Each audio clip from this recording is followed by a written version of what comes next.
Bonjour et bonsoir mes amis, ça dépend bien sûr de là où vous êtes pour le moment en regardant et en écoutant cette vidéo.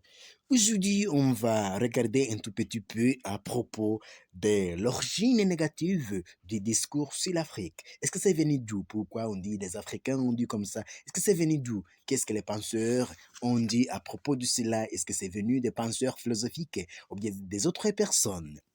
Alors, il existe une unité spirituelle entre le peuple et le savoir, en son objectivité et en sa subjectivité, parce que toute science et le savoir que le peuple a de lui-même, de son état actuel et pour son devoir voulu, jamais survenu comme une fatalité.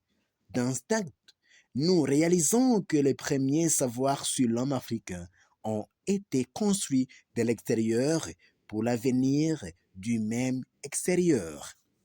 Hegel, dans ses leçons sur la philosophie de l'histoire, données de 1822 à 1831, et traduite sous le titre de la raison dans l'histoire, fait l'éloge de l'apparition de la raison et de la conscience de la liberté dans le monde et dans l'histoire, de l'Est à l'Ouest, de l'Orient à l'Occident, mettant l'Afrique à la lisière du mouvement universel de l'esprit, dans sa déterminité de la liberté, surtout la liberté pour tous.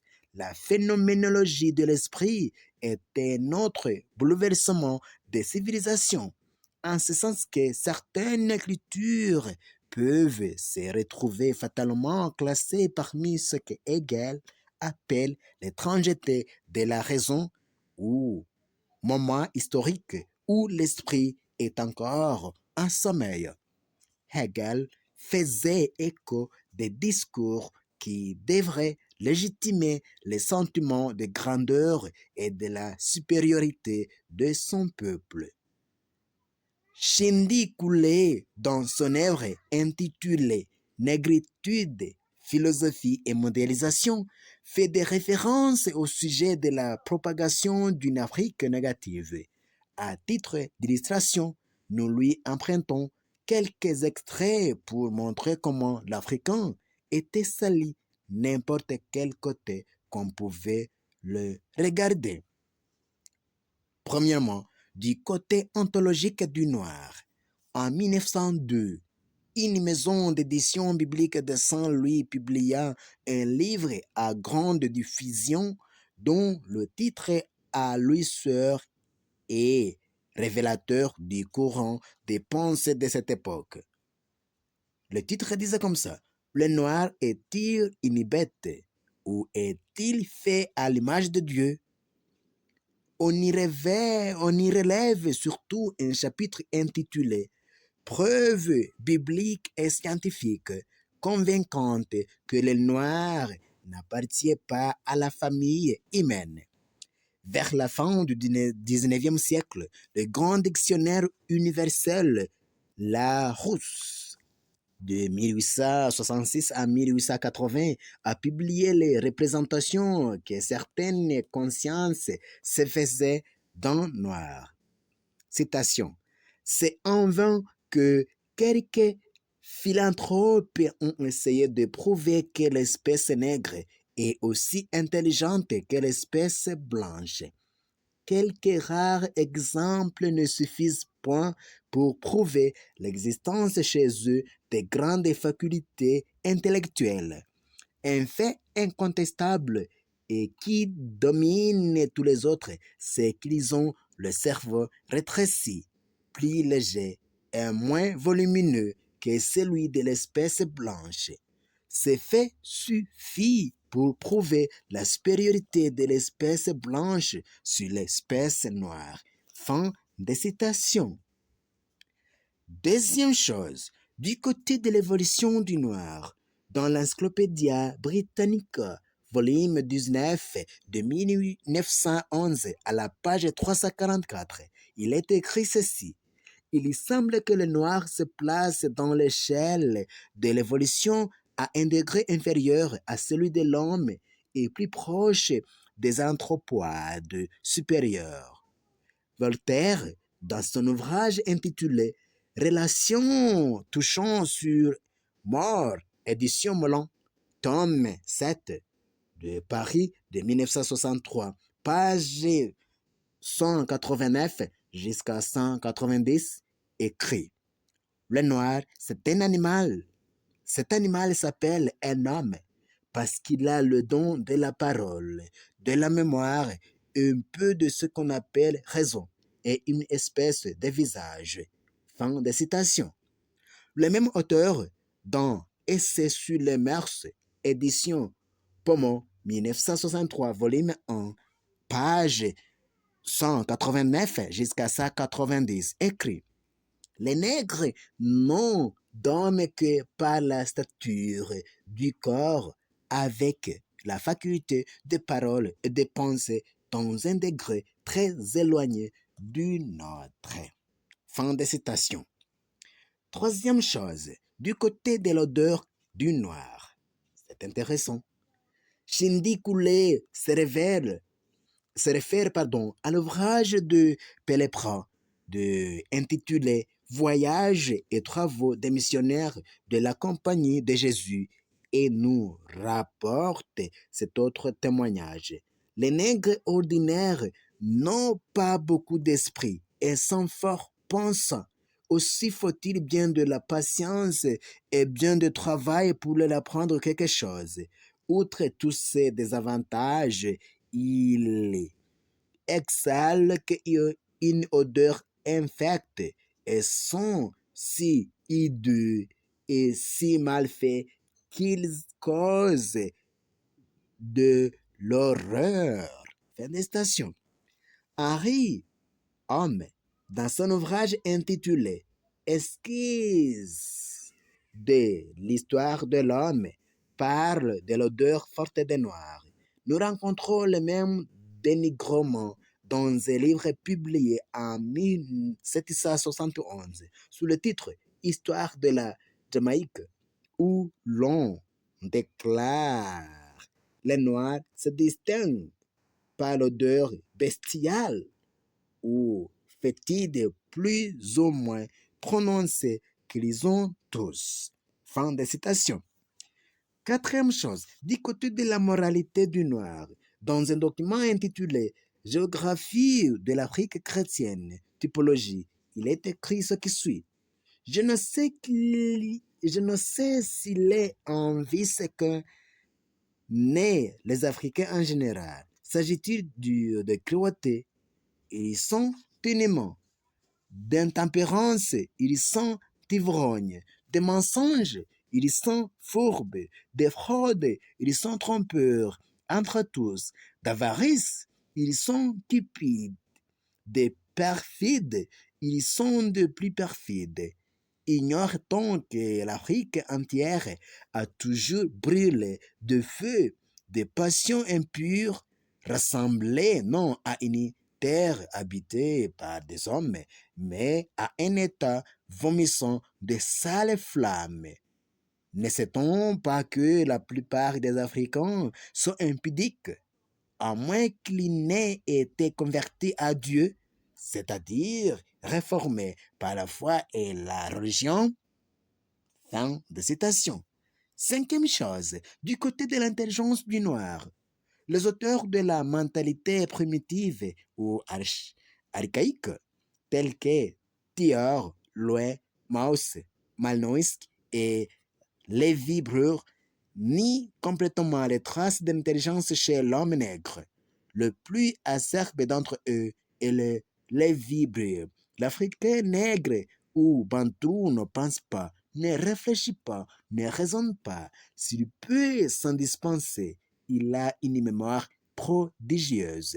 Il a de grands talents d'observation et d'imitation, beaucoup de facilité de parole et montre de bonnes qualités. Remarquons simplement que les références de ce genre sont abondantes dans la littérature des siècles passés. Qu'est-ce que nous pouvons faire à propos de la lecture sereine de Hegel et l'Afrique? S'il faut revisiter les idées critiques portées sur l'Afrique, il faut aussi les regarder là où et les sont concentrés dans les leçons de philosophie de l'histoire par Hegel. Prendre Hegel à la lettre, c'est manquer à la richesse de sa pensée. La dialectique dont Hegel fait bon usage opère au sein des contradictions.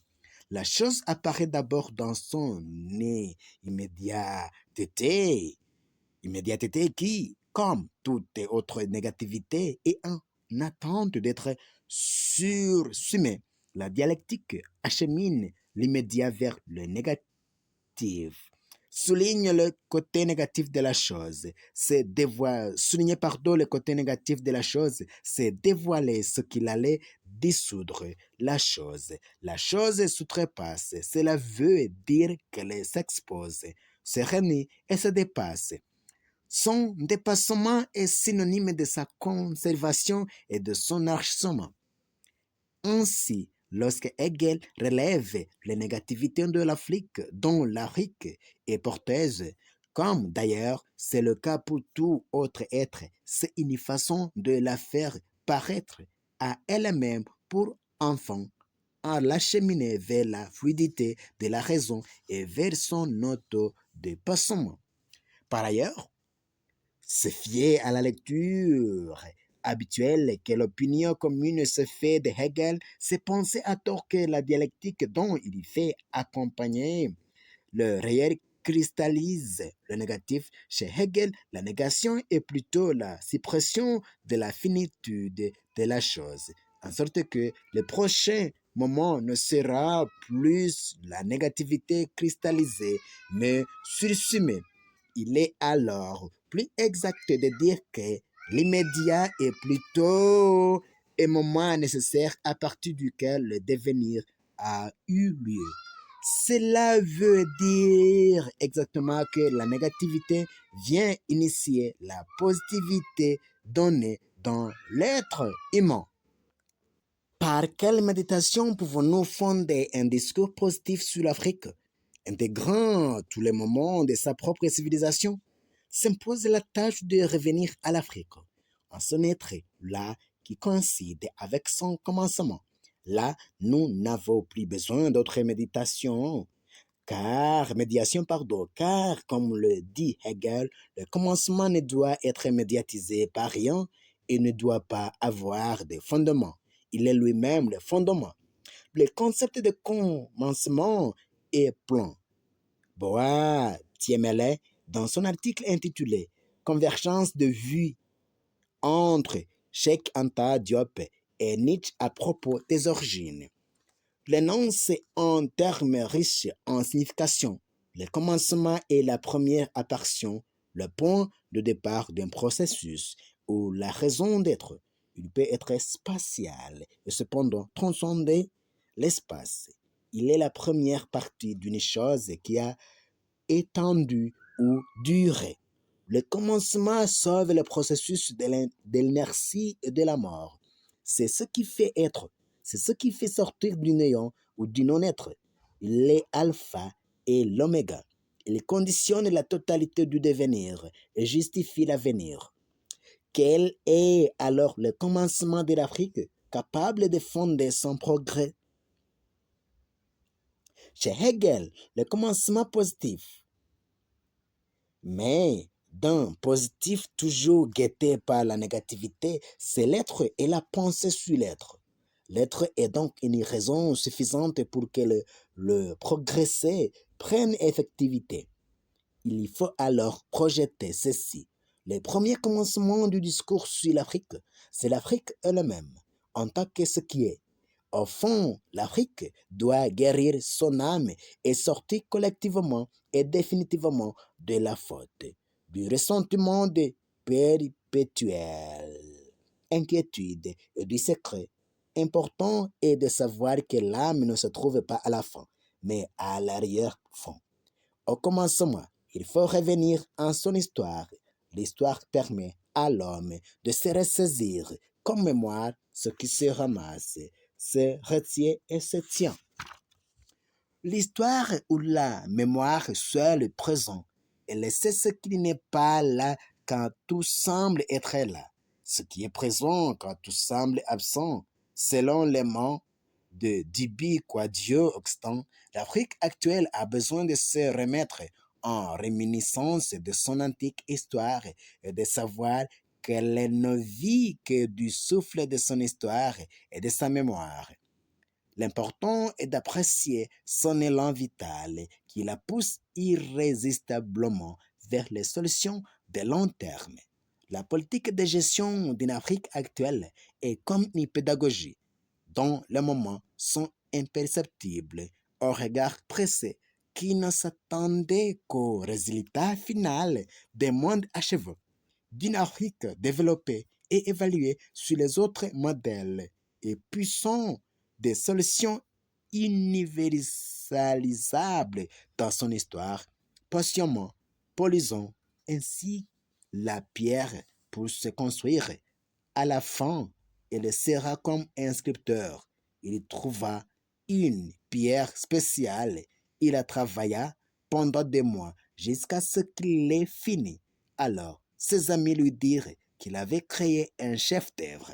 Il dit qu'il n'avait rien créé, que la statue avait toujours été, qu'il avait juste ôté le superflu.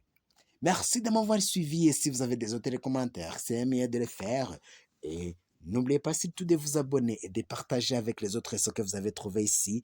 On vous rappellera que je viens de trouver ce texte dans un livre intitulé Philosophie et rationalité et philosophie de la connaissance et des sciences de l'homme et de la société du docteur Isaïe Nzaiman. C'est l'édition de Dôme de Boutare 2010.